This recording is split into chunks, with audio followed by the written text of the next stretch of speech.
We're going to come back in for a Facebook Live, so if any of you have questions about what's coming, what to expect out of the storm, just go ahead and type it into Facebook Live. Like last time, your questions are being fed to me in my ear. We can't get to all of them. We just can't. But we can definitely hit at least a few of these questions here. So what I wanted to do was show you an update, show where your things stand, kind of what we think is still projected to happen through the rest of the day. Now, I will say the forecast is mostly on track. We have seen scattered showers, even a couple thunderstorms, come off the mountains into the plains. Over Colorado Springs, a second little round of rain is coming into the city. But I'm watching up north.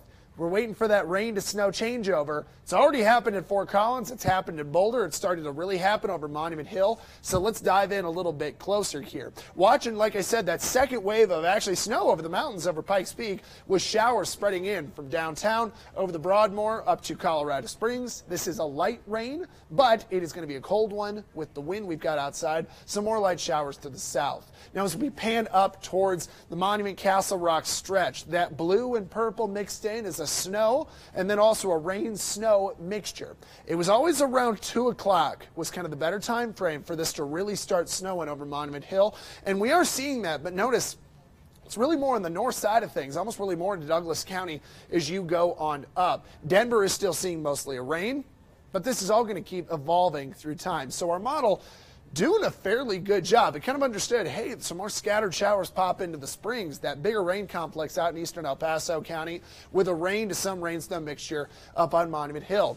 So that tells me we can kind of trust this model a little bit better. So as we look through the next couple hours, by 4 o'clock, I feel like travel is probably going to be pretty bad over Monument Hill. We should have very strong snow. We should have very limited visibility. The road may not be slick because it's still probably going to be a little road, but it'll be on its way to trying to get slushy. Now, by 5 to 6 o'clock, Colorado Springs, we see pretty much the whole city getting blowing snow. Notice how it is pushing that rain to the south, so Fountain is probably going to be rain longer than, say, downtown.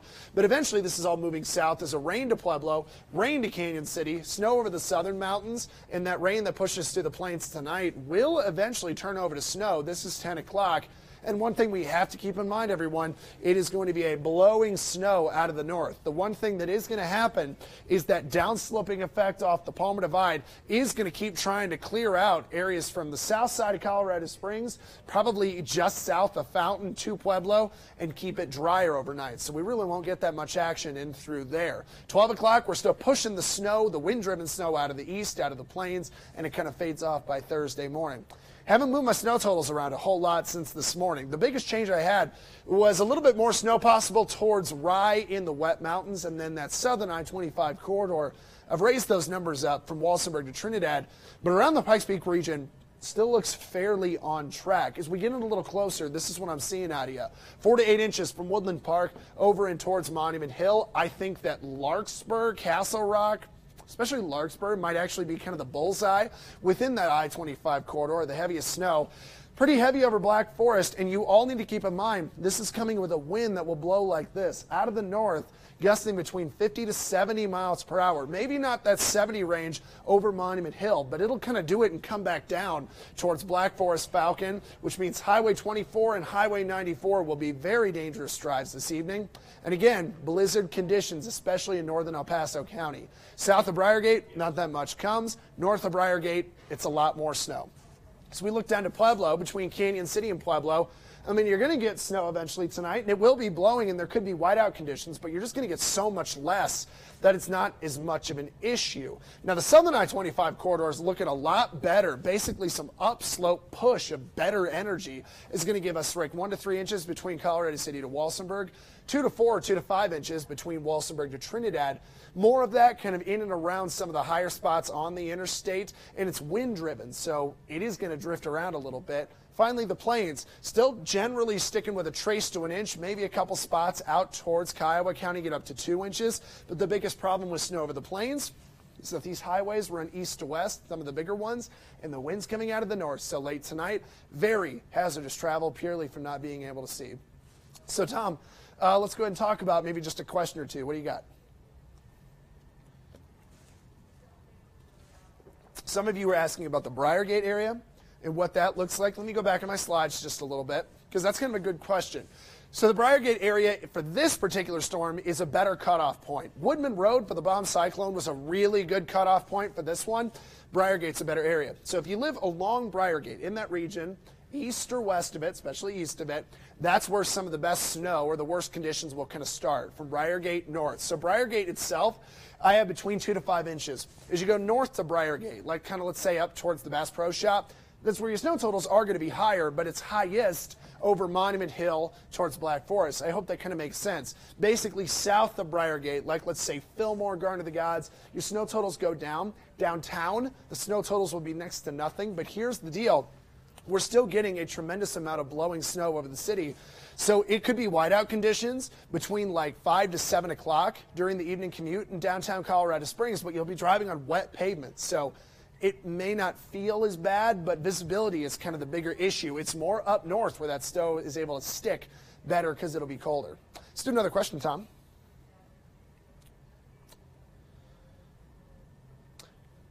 Okay, somebody was just asking between Highway 24 conditions between, what was it, Constitution and Falcon. So kind of a little bit more central into the northeast side of town, out towards Falcon. Will that be blizzard conditions?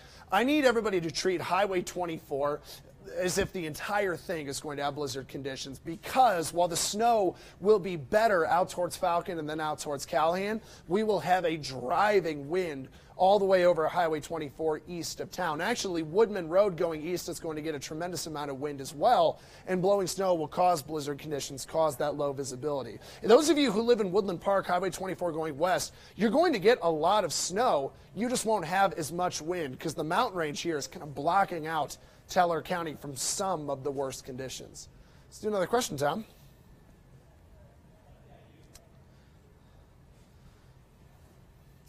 People are asking, great question, will the roads tomorrow morning ice up? Definitely a possibility, everybody. So one of the things I can try to go back and show you is, let me run my hour by hour out towards tomorrow morning. So give me a second. What we're going to do is look at these temperatures as they fall. Okay, so 2 in the morning. Look at Monument Hill, Colorado Springs in the teens. Look at it by 5 in the morning.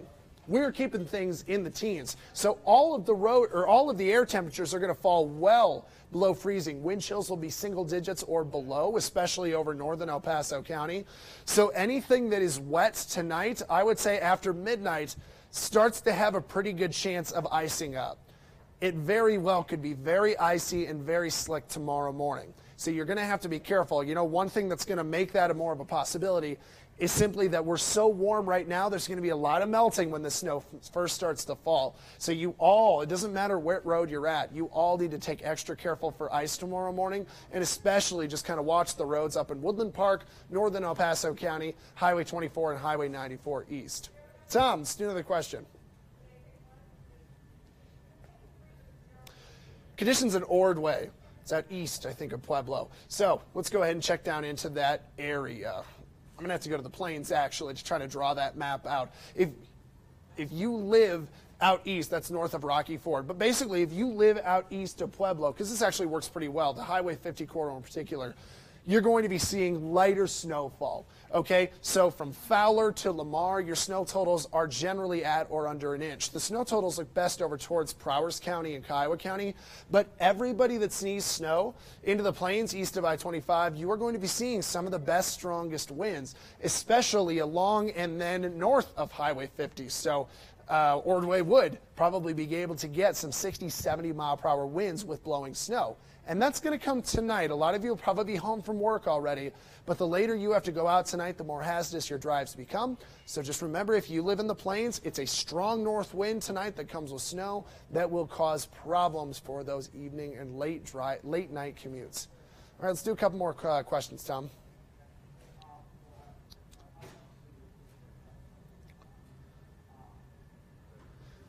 Okay, let's take a traffic camera. People are kind of asking about start times, which I don't blame you. It's very difficult to try to pin this one down. But here's the thing. Look at the traffic camera. This is a county line road. So this is in Monument, or rather just north of Monument, up towards, obviously, El Paso County, Douglas County. It is snowing fairly heavy, but we can still see quite a ways in. So this is only going to pick up with time, but it is now snowing up in Monument. Here's the deal.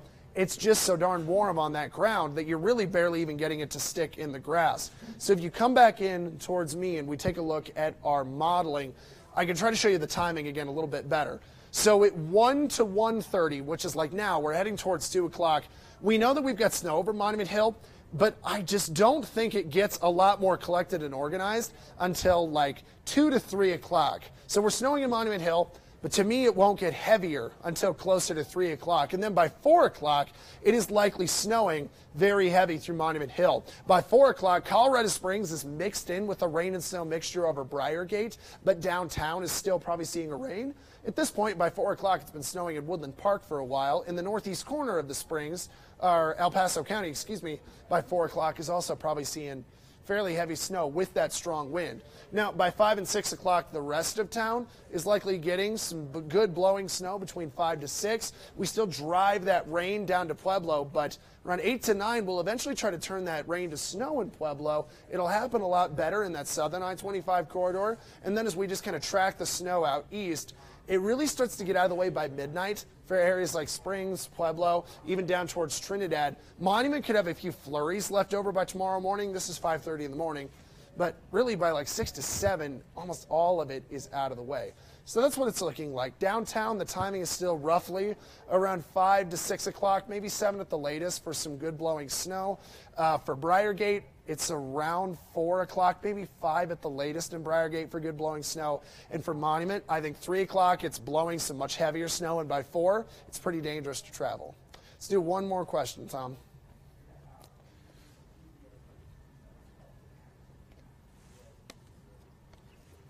Aaron is asking about Highway 24 between Rush and Colorado Springs. So we're talking out east of town. Let me back up just a little bit, or actually go forward to a snow map. Answer that a little bit better. So Highway 94 is likely to be just about as dangerous as Highway 24 is, or even parts of I-25. So Highway 94 out towards Rush and then even east of there, you're probably going to see snow totals that range from 2 inches out to 4 inches, maybe a couple spots even farther in eastern El Paso County near 5 inches. But the winds will blow over Highway 94 between 50 to 70 miles per hour pretty easy. So we are forecasting blizzard conditions out to the east side of town. We are forecasting strong blizzard-like conditions on Highway 24 east and again over Monument Hill. So I hope that answers your questions. Thank you, everyone who did send them in. I know we couldn't get to all of them. We'll keep on top of this through the rest of the night. Just know we need more time for this to turn bad, but really feel like we're onto this one here. And through the evening commute, it's not going to be good, especially from Briargate and then north to Denver. So you hang with us, and what we could really use from all of you is pictures. When it snows hard, when it starts to collect, get those pictures to us. Send them to our Facebook page and watch for more info at KOAA.com.